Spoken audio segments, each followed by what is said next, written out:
Hello，今天要和你们分享一个非常好吃的小吃——雪花鸡柳。如果我们在家里追剧啊，或者玩游戏，宅在家里都是非常适合的，吃起来特别酥脆好吃。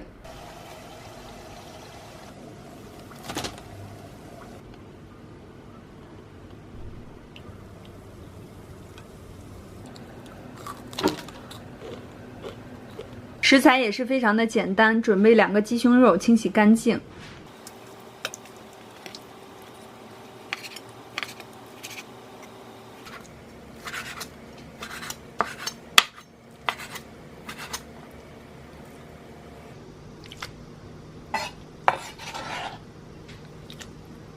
切成条腌制一下，倒点料酒、生抽，加一些盐、五香粉、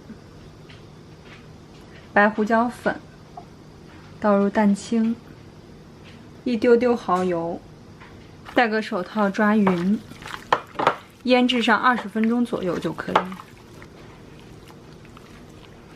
做鸡柳需要的食材也很简单：低筋面粉、雪花、鸡蛋。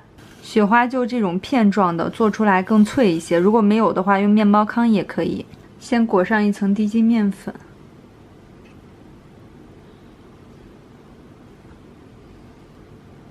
裹一层雪花，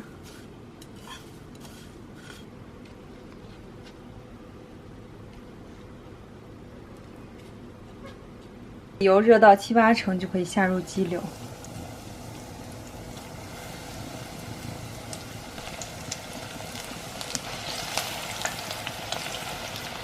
鸡柳差不多都已经上色了，炸成这样有一些金黄就可以了。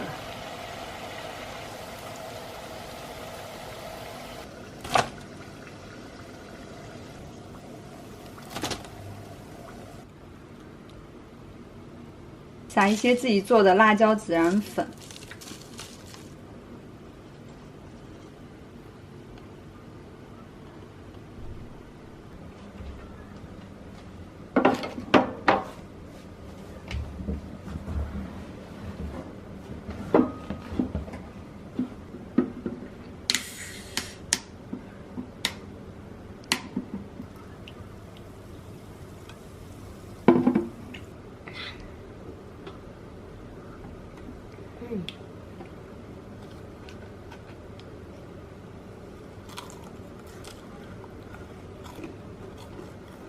哇塞，妈妈做的这个鸡柳好脆。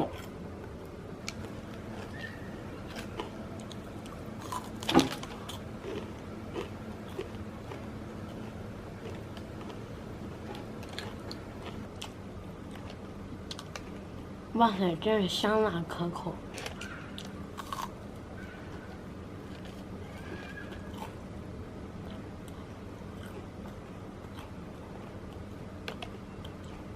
What?